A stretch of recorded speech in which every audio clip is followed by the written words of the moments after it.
Hello दोस्तों, स्वागत है आप सभी का हमारे चैनल हिंदी साहित्य साधना में। आज हम लोग भवानी प्रसाद मिश्र की कविता गीत फरोश को पढ़ने वाले हैं।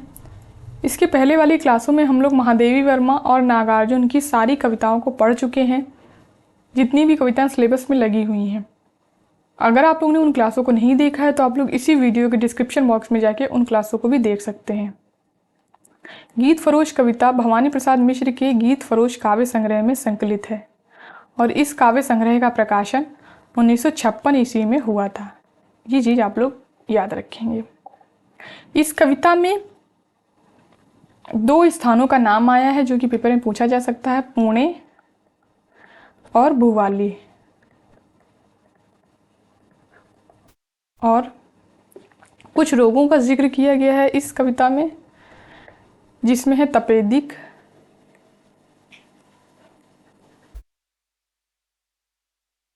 पित्त दोष और सर दर्द, वादी। इतने रोगों का जिक्र जो है वो इस कविता में किया गया है। मसान का जिक्र किया गया है। तो इन सारी चीज़ों को आप लोग याद रखेंगे। इस कविता में कवि जो है वो कवि की मार्मिक मनोदशा की मार्मिक अभिव्यक्ति हुई है। वो लाचार होकर अपने गीतों को बेचते हैं क्योंकि उनकी आर्थिक स्थिति जो है वो सही नहीं है। इस स्थिति में उन्हें अपनी जीविका को चलाने के लिए अपनी कलम को बेचना पड़ता है। तो ये सारी चीज़ें हम लोग इसमें पढ़ेंगे। और जो कवि है वो अपने गीतों को एक फेरी वाले की तरह, जैसे फेरी वाला अपने सामान की प्रशंसा करता हुआ अपने सामान के बारे में बताता है, उसी तरीके ठीक इन्होंने अपने गीतों को बेचा है। इस कविता में उसी तरीके लिखी है इन्होंने अपनी कविता। अब हम लोग इस कविता को पढ़ना स्टार्ट करते हैं। जी हाँ हुजूर, मैं गीत बेचता हूँ, मैं तरह तरह के गीत बेचता हूँ, मैं किस्म किस्म के गीत बेचता हूँ। जी हाँ हुजूर, मैं गीत बेचता हूँ। इन पंक्तियों में कवि कहते हैं कि हाँ जी, मैं अपने गीतों को बेचता हूँ। मैं तरह तरह के अर्थात मैं विविध प्रकार के गीतों को बेचता हूँ। मैं किस्म किस्म के, मैं विभिन्न किस्मों के गीतों को बेचता हूँ। फिर आगे कवि कहते हैं कि जी माल देखिए दाम बताऊंगा, बेकाम नहीं है काम बताऊंगा। कुछ गीत लिखे हैं मस्ती में मैंने, कुछ गीत लिखे हैं पस्ती में मैंने। यह गीत सख्त सरदर्द भुलाएगा, यह गीत पिया को पास बुलाएगा। जी पहले कुछ दिन शर्म लगी मुझको, पर पीछे पीछे अक्ल जगी मुझको। जी लोगों ने तो बेच दिए ईमान, जी आप ना हो सुनकर ज़्यादा हैरान। मैं आखिर सोच समझकर अपने गीत बेचता हूँ। जी हाँ हुजूर, मैं गीत बेचता हूँ। इन पंक्तियों में कवि कहते हैं कि पहले आप माल देख लीजिए, अर्थात पहले आप मेरे गीतों को देख लीजिए, फिर मैं इनके दाम यानी कि कीमत को बताऊंगा। पहले आप मेरे गीतों को देख लीजिए, फिर मैं इनकी कीमत को बताऊंगा। बेकाम नहीं है काम बताऊंगा। कहते हैं कि ये जो मेरे पास जितने भी गीत हैं ये जो गीत है ये निरर्थक नहीं है, ये बेकाम नहीं, अर्थात ये गीत जो है वो निरर्थक नहीं है। प्रत्येक गीत का कोई ना कोई काम है, आप ले लीजिए, फिर मैं उसका काम भी बताऊंगा। कुछ गीत लिखे हैं मस्ती में मैंने। इनमें से जो ये जो मैं गीत दिखा रहा हूँ, इनमें से कुछ गीतों को मैंने मस्ती में लिखा है, यानी कि जब मैं खुश था, आनंद की अवस्था में था, तब मैंने कुछ गीतों को लिखा है। इनमें से कुछ गीतों को मैंने पस्ती अर्थात जब मैं थकान की अवस्था में था या निराशा की अवस्था में था, इनमें से कुछ गीतों को मैंने तब लिखा है। यह गीत सख्त सरदर्द भुलाएगा। और आगे कहते हैं कि ये जो गीत है ये सख्त सरदर्द भुलाएगा, अर्थात अगर आपको बहुत तेज सर दर्द हो रहा है तो आप अगर इसे गाएंगे तो आप इस सर दर्द को भूल जाएंगे। यह गीत पिया को पास बुलाएगा। और इस गीत को अगर आप गाएंगे तो अगर जिसके पति जो है वो परदेश में है तो वो भी उसके पास आ जाएंगे। जी पहले कुछ दिन शर्म लगी मुझको, पर पीछे पीछे अक्ल जगी मुझको। कवि कहते हैं कि पहले मुझे अपनी कविता को, अपनी रचना को, अपने गीतों को बेचने में पहले मुझे शर्म आती थी। कुछ दिन जब मैंने बेचा तो मुझे शर्म आती थी, लेकिन फिर फिर पीछे पीछे अक्ल जगी मुझको। फिर बाद में मुझे समझ आया कि मैं गलत नहीं कर रहा हूँ, पर पीछे पीछे अक्ल जगी मुझको। अब मैं इसके महत्व को समझ गया हूँ। जी लोगों ने तो बेच दिए ईमान, जी आप ना हो सुनकर ज़्यादा हैरान। फिर कभी आगे कहते हैं कि लोगों ने तो अपने ईमान को बेच दिया है, अर्थात लोगों ने तो अपनी आत्मा को बेच दिया है, मैं तो सिर्फ अपने गीतों को ही बेच रहा हूँ। जी आप ना हो सुनकर ज़्यादा हैरान, और ये चीज़ें सुनकर आप ज़्यादा हैरान ना हो। मैं सोच समझकर आखिर अपने गीत बेचता हूँ। मैं बहुत ही सोच समझ कर, बहुत विचार करके आखिरकार मैं अपने गीतों को बेचता हूँ। जी हाँ हुजूर, मैं अपने गीत बेचता हूँ। यह गीत सुबह का है गाकर देखें, यह गीत गजब का है ढाकर देखें। यह गीत जरा सोने में लिखा था, यह गीत वहाँ पुणे में लिखा था। यह गीत पहाड़ी पर चढ़ जाता है, यह गीत बढ़ाए से बढ़ जाता है। तो इन पंक्तियों में कवि कहते हैं कि यह गीत सुबह का है, इसे आप गा कर देखें, यानी आप इस गीत को सुबह गा सकते हैं। यह गीत गजब का है ढाकर देखें। यह गीत जो है ये बहुत ही गजब का गीत है। इसको आप अगर गाएंगे तो लोग आपसे बहुत ही ज़्यादा प्रभावित होंगे और आपकी प्रसिद्धि जो है वो दूर दूर तक हो जाएगी। यह गीत जरा सोने में लिखा था। फिर आगे कवि कहते हैं कि यह गीत जो है इसको मैंने सोनेपन में लिखा था, अर्थात सुनसान में लिखा था या वीरान जगह में लिखा था मैंने इस गीत को, या जब मैं अकेला था तब मैंने इस गीत को लिखा था। यह गीत वहाँ पुणे में लिखा था, और इस गीत को मैंने जब मैं पुणे में था तब मैंने इस गीत को लिखा था। यह गीत पहाड़ी पर चढ़ जाता है, यह गीत बढ़ाए से बढ़ जाता है। इन पंक्तियों में कवि कहते हैं कि यह गीत जो है इस गीत को गाते गाते आप पहाड़ी पर चढ़ सकते हैं, अर्थात ये गीत जो है ये बहुत ही उत्साहवर्धक गीत है। इस गीत को गाकर आप पहाड़ी पर चढ़ सकते हैं, उसके बाद भी आपको थकान नहीं होगी। यह गीत बढ़ाए से बढ़ जाता है, और ये जो गीत है इसमें आप पद्यों को अपने हिसाब से बढ़ा सकते हैं या छंदों को इस गीत में और भी जोड़ा जा सकता है, अपने हिसाब से आप इसको बढ़ा सकते हैं। यह गीत भूख और प्यास भगाता है, जी यह मसान में भूख जगाता है। यह गीत भुआली की हवा है हुजूर, यह गीत तपेदी की दवा है हुजूर। मैं सीधे सादे और अटपटे गीत बेचता हूँ, जी हाँ हुजूर मैं गीत बेचता हूँ। इन पंक्तियों में कवि कहते हैं कि यह गीत भूख और प्यास भगाता है। कवि कहते हैं कि इस गीत को अगर आप गाएंगे तो आप भूख और प्यास को भूल जाएंगे, यानी ये गीत इतना अच्छा है कि अगर आप इसे गाएंगे तो आप भूख और प्यास को भूल जाएंगे। जी यह मसान में भूख जगाता है, और अगर इस गीत को आप मसान में गाएंगे तो वहाँ के जो भूत प्रेत हैं वो भी जग जाएंगे। यह गीत भुआली की हवा है हुजूर, यह गीत तपेदी की दवा है हुजूर। इन पंक्तियों में कवि कहते हैं कि यह गीत जो है इसको अगर आप गाएंगे तो आपको भुआली जो स्थान है, पहाड़ी स्थान है ये भुआली एक, तो कह रहे हैं कि वहाँ जो हवा ठंडी ठंडी चलती है वो हवा आपको महसूस होगी इस गीत को गाते हुए। यह गीत तपेदी की दवा है हुजूर। इस गीत को गाते हुए आप अपने तपेदिक जो है ये उसकी दवा का काम करेगा ये गीत। मैं सीधे सादे और अटपटे गीत बेचता हूँ। कवि कहते हैं कि मैं सीधे सादे और अटपटे यानी विचित्र, वे कहते हैं कि मैं सीधे सादे और विचित्र सभी तरह के गीत बेचता हूँ। जी हाँ हुजूर मैं अपने गीतों को बेचता हूँ, यानी मैं अपनी रचनाओं को बेचता हूँ। जी और गीत भी हैं दिखलाता हूँ, जी सुनना चाहें आप तो गाता हूँ। जी छंद और बेछंद पसंद करें, जी अमर गीत और वे जो तुरंत मरे। ना बुरा मानने की इसमें क्या बात, मैं पास ही रखी हूँ कलम और दवात। इनमें से ना भाए नए लिख दूं, इन दिनों की धूरा है कवि धंधा, हैं दोनों चीजें व्यस्त कलम कंधा। कुछ घंटे लिखने के कुछ फेरी के, जिन दाम नहीं लूंगा इस देरी के। मैं नए पुराने सभी तरह के गीत बेचता हूँ, जी हाँ हुजूर मैं गीत बेचता हूँ। इन पंक्तियों में कवि कहते हैं कि जी और भी गीत हैं दिखलाता हूँ। कवि कहते हैं कि मेरे पास और भी गीत हैं, अगर आपको इनमें से कोई भी गीत पसंद नहीं आ रहा है तो मेरे पास और भी गीत हैं, मैं आपको वो दिखलाता हूँ। जी सुनना चाहें तो आप, मैं गाता हूँ। इन पंक्तियों में कवि कहते हैं कि अगर आप इन गीतों को सुनना चाहते हैं, अगर आप चाहते हैं कि मैं इनको सुनाऊँ आपको, तो मैं इनको गा भी सकता हूँ। जी छंद और बेछंद पसंद करें, जी अमर गीत और वे जो तुरंत मरे। कह रहे हैं कि अगर आप छंद वाले गीत लेना चाहते हैं तो आप छंद वाले गीत ले सकते हैं, मैंने छंदों में भी गीतों को लिखा है। और अगर आप बेछंद अर्थात मुक्त छंद गीतों को लेना चाहते हैं तो आप वैसे भी गीतों को ले सकते हैं, मैंने उस भी तरह के गीतों को भी लिखा है। जी अमर गीत और वे जो तुरंत मरे।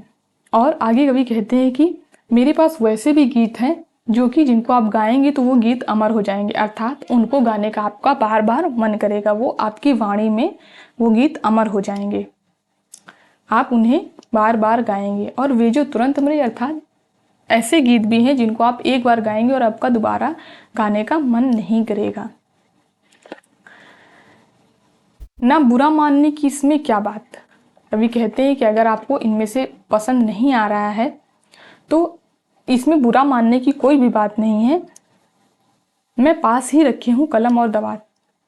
कवि कहते हैं कि अगर आपको इनमें से कोई भी गीत पसंद नहीं आ रहे हैं तो मेरे पास ही कलम और दवात रखी है, इनमें से भाई नहीं नए लिख दूँ। अगर मैंने जितने सारे जो गीत दिखाए हैं, अगर आपको इनमें से कोई भी गीत पसंद नहीं आ रहा है तो मैं नए गीत लिख देता हूँ।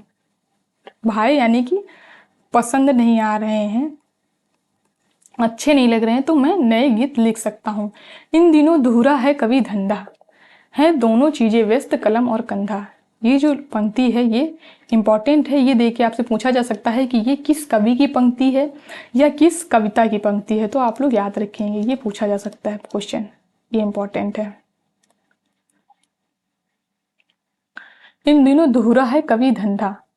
कवि कहते हैं कि इन दिनों जो कवि धंधा है वो धूरा है, अर्थात पहले मुझे गीतों को लिखना पड़ता है, उसके बाद में फिर उनको बोरी में या किसी झोले में भर कर उनको कंधे पे लटका कर दूर दूर जाकर फेरी लगानी पड़ती है, यानी इन गीतों को बेचना भी पड़ता है। तो दोनों चीज़ें मेरी व्यस्त है, कलम भी व्यस्त है और कंधा भी व्यस्त है। कुछ घंटे लिखने के कुछ फेरी के। कहते हैं कि मुझको कुछ घंटे जो हैं वो लिखने में लगते हैं, इन गीतों को लिखने में लगते हैं, और कुछ फेरी लगाने में लगते हैं, यानी दूर दूर तक जाकर इन गीतों को बेचने में लगता है। जी दाम नहीं लूँगा इस देरी के। और कहते हैं कि मैं इस समय जो मेरा खराब हुआ उसके मैं एक भी पैसे नहीं लूँगा। अगर आपको लग रहा है कि मेरा समय खराब हो रहा है तो मैं इस समय की, इस देरी के बिल्कुल भी पैसे नहीं लूँगा। मैं नए पुराने सभी तरह के गीत बेचता हूँ। कवि कहते हैं कि मैं नए और पुराने सभी प्रकार के गीतों को बेचता हूँ। जी हाँ हुजूर, मैं गीत बेचता हूँ। जी गीत जन्म का लिखूं, मरण का लिखूं, जी गीत जीत का लिखूं, शरण का लिखूं। यह गीत रेशमी है या खादी का, यह गीत पित्त का है या बादी का। कुछ और डिजाइन भी हैं ये इल्मी, ये लीजिए चलती चीज नई फिल्मी। फिर इन पंक्तियों में कवि कहते हैं कि यह गीत जन्म का, कि मेरे पास कलम और दवात तो रखी है, आप बताइए कि मैं जन्म का गीत लिखूं या मरण का गीत लिखूं, अर्थात जब बच्चे का जन्म होता है तो उस समय जो गीत गाए जाते हैं वो लिखूं, या किसी का जन्मदिन होता है उस समय जो गीत गाए जाते हैं वो गीत लिखूं, या मृत्यु की अवस्था में गाए जाने वाले गीतों को लिखूं। जो गीत जीत का लिखूं, जी गीत जीत का लिखूं, शरण का लिखूं। कवि कहते हैं कि जब कोई जीत जाता है किसी दूसरे इंसान से, तो उस समय जो गीत गाया जाता है वो गीतों को लिखूं, या कोई हार जाता है तो उस समय जो गीत गाया जाता है, या किसी की शरण में कोई चला जाता है तो उस समय जो गीत गाया जाता है वो गीत लिखूं। यह गीत रेशमी है यह खादी का, यह गीत पित्त का है यह बादी का। कवि कहते हैं कि यह गीत रेशमी है, अर्थात ये गीत बहुत ही सुंदर है। कवि कहते हैं कि इस गीत को आप गाएंगे तो ये बहुत ही सुंदर गीत है, यह खादी का, और ये बहुत ही साधारण तरीके का, साधारण जो है ये गीत है। यानी ये गीत बहुत ही सुंदर है और ये गीत बहुत ही साधारण है। यह खादी से आप, यहाँ महात्मा गांधी भी होगा। तो कवि कहते हैं कि या जिसमें महात्मा गांधी का जिक्र हो उस तरीके के भी गीतों को मैं लिख सकता हूँ। कुछ और डिज़ाइन भी हैं ये इल्मी। कवि कहते हैं कि मेरे पास गीतों के और भी डिज़ाइन यानी कि नमूने। कवि कहते हैं कि मेरे पास गीतों के और भी नमूने हैं। फिर कहते हैं कि ये इल्मी अर्थात ज्ञानवर्धक। कवि कहते हैं कि मेरे पास कुछ गीत ज्ञानवर्धक गीत भी हैं, तो आप उन्हें भी ले सकते हैं। ये लीजिए चलती चीज़ नई फिल्मी, और कहते हैं ये लीजिए ये गीत जो है ये फिल्मी गीत है। ये सोच सोच कर मर जाने का गीत है, यह दुकान से घर जाने का गीत है। जी नहीं दिल लगी कि इसमें क्या बात, मैं लिखता ही तो रहता हूँ दिन रात। तो तरह तरह के बन जाते हैं गीत, जी रूट रूट कर मन जाते हैं गीत। जी बहुत ढेर लग गया हटाता हूँ, गाहक की मर्जी अच्छा जाता हूँ। मैं बिल्कुल अंतिम और दिखाता हूँ, या भीतर जाकर पूछ आइए आप, है गीत बेचना वैसे बिल्कुल पाप। क्या करूँ मगर लाचार हार कर गीत बेचता हूँ, जी हाँ हुजूर मैं गीत बेचता हूँ।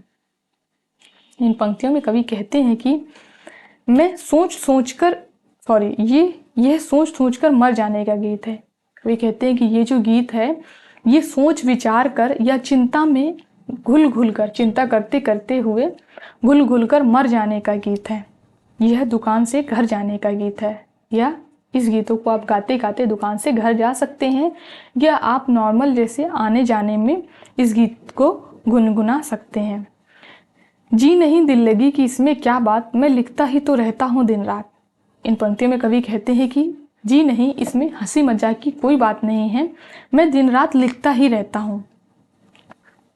तो तरह तरह के बन जाते हैं गीत, और मैं दिन रात लिखता रहता हूँ, इसलिए विभिन्न प्रकार के गीत जो हैं वो बन जाते हैं। रूट रूट कर मन जाते हैं गीत। और कवि कहते हैं कि इनमें से कुछ गीत हैं जिनको मैं पूरा नहीं कर पाता हूँ, जो मुझसे आगे नहीं बनते हैं, तो मुझे ऐसा लगता है कि गीत जो है वो रूठ गया है, लेकिन मैं लिखता ही रहता हूँ, अर्थात मैं अभ्यास करता ही रहता हूँ, तो मन जाते हैं, अर्थात वो गीत जो है वो पूरा हो जाता है। जी बहुत ढेर लग गया हटाता हूँ, गाहक की मर्जी अच्छा चाहता हूँ। कवि कहते हैं कि अब उन्हें ऐसा लग रहा है कि उन्होंने बहुत सारे गीत जो हैं वो ग्राहकों को दिखा दिए हैं, तो ऐसे कह रहे हैं कि बहुत ढेर लग गया है गीतों का, मैं इनको हटा देता हूँ। अगर आपको गीत कोई नहीं पसंद आ रहे हैं, गाहक की मर्जी अच्छा जाता हूँ। कहते हैं अगर आपको कोई भी गीत नहीं पसंद आ रहे हैं तो ठीक है, मैं यहाँ से चला जाता हूँ। मैं बिल्कुल अंतिम और दिखाता हूँ। फिर कभी एक फेरी वाले के तरीके, जैसे फेरी वाला होता है, वो उसको आप मना भी कर देंगे लेकिन तब भी वो सोचेगा कि आप उससे कुछ ना कुछ ले लें। तो उसी तरीके वो कहते हैं कि मैं बिल्कुल आखिरी एक और आपको दिखाता हूँ, शायद ये आपको पसंद आ जाए। या भीतर जाकर पूछ आइए आप। कवि कहते हैं कि मैं बिल्कुल अंतिम आपको एक दिखा रहा हूँ, या आप ऐसा करिए कि आप अंदर जाइए और लोगों से सलाह मशवरा कर लीजिए, अपनी पत्नी से पूछ आइए जाके कि उनको किस तरीके के गीत चाहिए। है गीत बेचना वैसे बिल्कुल पाप, क्या करूं मगर लाचार हार कर गीत बेचता हूँ, जी हाँ हुजूर मैं गीत बेचता हूँ। इन पंक्तियों में कवि कहते हैं कि आप भीतर जाकर अपनी पत्नी से पूछ आइए जाके, है गीत बेचना वैसे बिल्कुल पाप। वैसे तो गीतों को बेचना बिल्कुल पाप है, अर्थात अपनी रचनाओं को, अपनी कविता को बेचना, अपनी कलम को बेचना वैसे तो पाप है, लेकिन मैं क्या करूं, मैं अपनी परिस्थितियों से लाचार हूं, मैं अपनी परिस्थितियों से हार गया हूं, अर्थात मेरी आर्थिक स्थिति जो है वो अच्छी नहीं है। मैं अपनी परिस्थितियों से लाचार हार करके अपने गीतों को, अपनी कविताओं को बेचता हूँ। जी हाँ हुजूर मैं गीत बेचता हूँ, अर्थात जी हाँ मैं अपने गीतों को बेचता हूँ। तो यहाँ से जो है ये कविता जो है वो समाप्त होती है। मैंने आप लोगों को इसमें बता दिया कि जो इम्पोर्टेंट पॉइंट थे, जैसे कि इसमें पित्तवादी, तपेदिक, सर दर्द, इस तरीके के रोगों का नाम आया है, और भुवाली, पुणे का नाम आया है इसमें, मशान, इस तरीके की चीज़ें आई हैं।